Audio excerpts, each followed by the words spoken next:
la obediencia que solo Dios merece, el diablo la quiere para sí. Esta no es una guerra con cañones y con tanques, es una guerra de ideas, de lealtad. Y como ya dije, el tema central es la adoración y la obediencia. Satanás reclama para sí la adoración y la obediencia. Y para lograr su objetivo persigue, presiona, obliga, y cuando ese método no le da resultado, entonces se camufla, engaña, miente y seduce. Seducir es atraer. El diablo se disfraza, puede disfrazarse hasta de un ángel de luz, como se disfrazó para tentar a Jesús en el desierto. O a veces el diablo puede disfrazarse de una persona religiosa. Gente inocente puede seguir las enseñanzas de una determinada iglesia sin saber que está siendo engañada.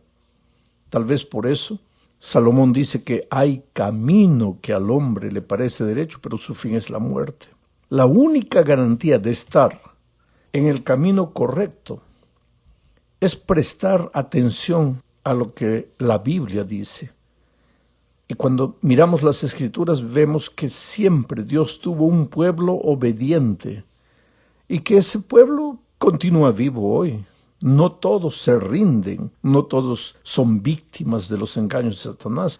Y los que no son víctimas es justamente porque tienen la Biblia abierta, no creen en hombres, no siguen a hombres, siguen las instrucciones de la palabra de Dios. Por eso veremos ahora lo que dice Apocalipsis 14:6. Vi a otro ángel que volaba en medio del cielo, que tenía el evangelio eterno para predicarlo a los que habitan en la tierra, a toda nación, raza, lengua y pueblo. Mira, para entender mejor lo que representa este ángel y cuál es su misión, tendríamos que estudiar también el capítulo 16 de Apocalipsis, donde se habla del Armagedón. Pero ese es un estudio posterior. En esta ocasión solo diré que en el capítulo 16 vemos al dragón usando 3 mensajes falsos para reunir a sus seguidores en el valle de Josafat. Apocalipsis 16, 3 y 14 dice: vi salir de la boca del dragón y de la boca de la bestia y de la boca del falso profeta 3 espíritus impuros semejantes a ranas, pues son espíritus de demonios que hacen señales, los cuales salen a los reyes de todo el mundo habitado para congregarlos para la batalla del gran día del Dios Todopoderoso. ¿Te das cuenta? Aquí el diablo reúne a sus seguidores en un lado. Al mismo tiempo, en el capítulo 14, que es el objeto de nuestro estudio esta semana, vemos que aparecen 3 ángeles con 3 mensajes verdaderos para predicarlos también a la generación de los últimos días y reunir a los seguidores de Jesús en el monte Sión. Apocalipsis 14:6 dice: vi a otro ángel que volaba en medio del cielo, que tenía el evangelio eterno para predicarlo a los que habitan en la tierra, a toda nación y raza y lengua y pueblo. Es interesante que la palabra ángel en griego es angelos, que significa mensajero. O sea, en los últimos días Dios levantará un grupo de mensajeros para predicar el último mensaje de advertencia al mundo. En el texto que leímos, vemos que el ángel aparece en el cielo para predicar el evangelio eterno. No es un nuevo evangelio. No es el evangelio del Nuevo Testamento, es el evangelio eterno, porque en Dios no existe mudanza ni sombra de variación. Este es el evangelio del Antiguo Testamento y del Nuevo Testamento. Es el evangelio de la Biblia y debe ser predicado con urgencia. Por eso es que el ángel vuela. Ahora, no sé si percibes que mientras el diablo usa mensajes falsos para reunir a sus seguidores y les coloca la marca de la bestia, Jesús también usa mensajes verdaderos para reunir a sus hijos fieles y les coloca el sello de Dios. Quiere decir, el diablo reúne a sus seguidores en un lado, Jesús reúne a sus seguidores en el otro. El diablo usa mensajes falsos, Jesús usa los mensajes verdaderos. 2 grupos. En el tiempo del fin no habrá, como mucha gente piensa, muchas iglesias. No. Habrá solo 2 grupos. Los seguidores de Jesucristo o los seguidores del enemigo de Jesús. Generalmente los seguidores del enemigo de Jesús han sido engañados, son víctimas. Su gran error fue no prestar atención a lo que la Biblia enseñaba. Puede haber tal vez por ahí un rebelde voluntario, mas la mayoría ha sido engañada. Veamos ahora el contenido del primer mensaje. Apocalipsis 14:7 dice: decía a gran voz, teman a Dios y denle gloria, porque ha llegado la hora de su juicio. Adoren al que hizo los cielos y la tierra y el mar y las fuentes de las aguas. Sabes, mi amigo querido, para entender mejor este texto tendríamos que leer Daniel 8:14, que dice: hasta 2300 tardes y mañanas, luego el santuario será purificado. Porque el tema de Apocalipsis, las palabras del primer ángel, hablan del juicio. Y este texto de Daniel nos presenta la fecha de cuándo comenzó ese juicio. Hasta 2300 tardes y mañanas, luego el santuario será purificado. Aquí encontramos una profecía de tiempo que terminó el 22 de octubre de 1844. En esa fecha, 22 de octubre del 44, el santuario sería purificado, dice la profecía. Claro que ese santuario no podía ser más el santuario de Israel porque ya no existía. Tiene que ser el santuario celestial. Y Pablo habla del santuario celestial en Hebreos capítulo 9, versículos 23 y 24 dice: era pues necesario purificar las figuras de las cosas celestiales con estos ritos, pero las mismas cosas celestiales con sacrificios superiores a estos. Porque Cristo no entró en un lugar santísimo hecho de manos, figura del verdadero, sino en el cielo mismo para presentarse ahora delante de Dios a nuestro favor. O sea, Pablo aquí, en la epístola a los Hebreos, menciona que hay un santuario en el cielo y que el santuario de Israel había sido construido como una figura del verdadero santuario y que Cristo entró a ese verdadero santuario. La profecía de Daniel, que ya leímos, se refería a ese día y de acuerdo a la profecía fue el 22 de octubre de 1844. Ese día sucedieron dos cosas importantísimas en el universo. Presta atención. En el cielo Jesús empezó el juicio investigador y en la tierra Dios levantó un grupo de mensajeros para predicar el evangelio eterno en el contexto del juicio, porque en la tierra nadie sabía que había empezado el juicio. Por eso el ángel dice en Apocalipsis 14:7, teman a Dios y denle gloria, porque ha llegado la hora de su juicio. Adoren al que hizo los cielos y la tierra y el mar y las fuentes de las aguas. Quiere decir, el llamado final de Dios a la humanidad es que le teman y le adoren. Este temor no es miedo, es respeto, significa llevarlo a serio, darle el lugar que le corresponde a Dios. Y si llevamos a Dios a serio, también pues llevaremos a serio su palabra y sus mandamientos. Y si observas los mandamientos, verás que los primeros 4 mandamientos tienen que ver con darle a Dios el lugar que le corresponde. Mientras el enemigo estará haciendo todo lo que pueda para que la humanidad deje de adorar a Dios, el remanente de los últimos días, simbolizado por los 3 ángeles, predicará la obediencia a los mandamientos eternos de Dios en el contexto del juicio. O sea, que nadie quedará impune. Si toma la decisión consciente de rebeldía a Dios, no estará impune porque le fue predicado el evangelio eterno en el contexto del juicio. Es interesante la manera como termina su intervención el primer ángel. Dice, adoren al que hizo los cielos y la tierra y el mar y las fuentes de las aguas. Ahora, compara estas palabras con lo que el propio Dios dijo respecto del sábado, porque en 6 días hizo el Señor los cielos, la tierra, el mar, todo lo que hay en ellos, y reposó el 7º día. Por eso el Señor bendijo al día sábado y lo santificó. Esto nos muestra que la ley de Dios, y especialmente el sábado, pues serán puntos claves en el fin del gran conflicto. El sábado no es el capricho de una iglesia que quiere estar en contra de todas las otras iglesias que guardan el domingo, no. El sábado es un asunto bíblico y antes de decir no, conviene estudiar con seriedad, llevar a serio a Dios y a su palabra. Y si no hay un solo versículo en la Biblia que diga que porque Cristo resucitó el domingo, ahora el domingo pasó a ser el día del Señor y ya no más el sábado, entonces ¿por qué tenemos que seguir tradiciones de hombres? ¿Por qué no nos quedamos con la palabra de Dios? ¿Por qué tenemos que estar queriendo raciocinar, explicar algo que no tiene explicación? Vamos al mensaje del segundo ángel. Apocalipsis 14:8 dice: y siguió otro ángel, un segundo, diciendo: ha caído Babilonia la grande. Todas las naciones habían bebido del vino de la furia de su inmoralidad. Sabes, históricamente Babilonia siempre ha sido enemiga del pueblo de Dios. Babilonia tuvo su origen en la Torre de Babel, cuando el ser humano quiso llegar hasta el cielo, ocupar el lugar de Dios, desafiarlo. Pero la Babilonia del tiempo del fin, en Apocalipsis, no es una ciudad. Es el símbolo de una unión de falsos sistemas religiosos que incluye a todos los que se colocan contra la palabra de Dios o que no la obedecen. No obedecen los mandamientos divinos.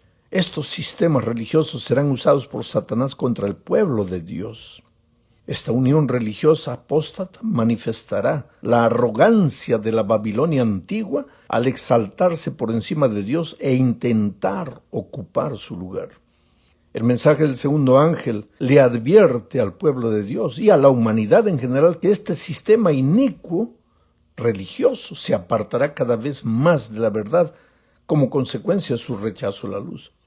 En Apocalipsis 18, 2 y 3 vuelve a repetirse la caída de Babilonia de la siguiente manera: ha caído Babilonia la grande, se ha convertido en habitación de demonios, refugio de todo espíritu inmundo y refugio de toda ave inmunda y aborrecible, porque todas las naciones han bebido del vino de la furia de su fornicación. Los reyes de la tierra han fornicado con ella y los comerciantes de la tierra se han enriquecido con la potencia de su lujosa sensualidad. Es interesante que el vino de Babilonia se refiere a las falsas enseñanzas, al falso evangelio que enseña este sistema religioso que se apartó de Dios. Es por eso de suma importancia saber sobre qué están fundamentadas mis convicciones. ¿Es en la tradición de los hombres o es en la palabra de Dios? Hoy observamos la influencia corruptora del vino de Babilonia, o sea, de las falsas doctrinas, de las falsas enseñanzas, y eso se esparce, hasta muchas veces disimuladamente entra a la iglesia de Dios. La evolución teísta, por ejemplo, que implícitamente contrasta con la referencia a la creación en el mensaje del primer ángel. Las tradiciones teológicas que reemplazan la sola escritura, la ética revisada que abandona las definiciones bíblicas de género, matrimonio y otras. La figura que usa el Apocalipsis es elocuente. Babilonia ha embriagado con el vino a reyes, a gente de mucho dinero, a gente culta, a gente ignorante, al ser humano en general. Tú sabes que los ebrios no pueden pensar con claridad. A medida que la gente se embriague espiritualmente con el vino de Babilonia, pues quedará seducida para adorar a la bestia que sube del mar y para recibir consecuentemente la marca de la bestia. Llegamos al fin de este estudio viendo el mensaje del tercer ángel. Apocalipsis 14, 9 y 10 dice: y siguió otro ángel, un tercero, diciendo a gran voz: si alguno adora a la bestia y a su imagen, y recibe su marca en la frente o en la mano, él también beberá del vino del furor de Dios, que ha sido vertido puro en la copa de su ira, y será atormentado con fuego y azufre delante de los ángeles santos y delante del Cordero. Este texto advierte sobre el destino de aquellos que se rebelen contra Dios, que no obedezcan su palabra. Ellos sufrirán las consecuencias de la ira divina. En el Antiguo Testamento, el derramamiento de la ira de Dios se describe simbólicamente como beber vino de una copa. Mira, por ejemplo, lo que dice Jeremías 25, 15 y 16. Ahí el profeta Jeremías se refiere a la ira de Dios que viene a su pueblo rebelde y desobediente, como que ese pueblo estuviera bebiendo la copa de la ira de Dios. Pero en Apocalipsis el tercer ángel dice que el juicio divino será vaciado puro sobre los adoradores de la bestia. ¿Y quiénes son los adoradores de la bestia? Los que hayan recibido la marca de la bestia. Y para entender qué es la marca de la bestia, primero tú tendrías que entender qué es el sello de Dios. Y la Biblia declara que el sello de Dios es el sábado. Por lo tanto, El que no acepta el sello de Dios, acepta la marca de la bestia. Ahora, es necesario entender que la ira divina no es como la ira humana. El ser humano se aira pues pecaminosamente, pierde la paciencia, explosiona. Con Dios las cosas no son de esa manera. Él es paciente, dice Pedro, y no quiere que ninguno se pierda. En realidad, las consecuencias de la ira divina son una elección humana. El hombre o la mujer se rebelan abiertamente contra Dios, no le hacen caso a las advertencias divinas y finalmente pues recogen el fruto de lo que sembraron. Estamos preparando el terreno para la próxima semana cuando estudiaremos las últimas plagas que caerán sobre este mundo. Por otro lado, debemos entender que el fuego eterno del que se habla en el texto de Apocalipsis no es un fuego que no acaba nunca. Dice fuego eterno, pero no es un fuego que dura para siempre. Se refiere la eternidad a las consecuencias eternas, quiere decir el pecado y la rebeldía ya no se levantarán más. Acabará por toda la eternidad, para toda la eternidad. Por ejemplo, para que entiendas esto, Judas habla de Sodoma y dice que el fuego de Sodoma aún dura, pero tú sabes que Sodoma ya no existe. Entonces, ¿cómo dura? Es que las consecuencias quedaron registradas para siempre. La declaración del tormento con fuego y azufre se refiere a la destrucción total. El fuego consume lo que toca. El fuego y el azufre son un instrumento de juicio. El humo que asciende de la destrucción es una imagen muy conocida de la Biblia. Isaías profetizó acerca de la futura destrucción de Edom con fuego y azufre.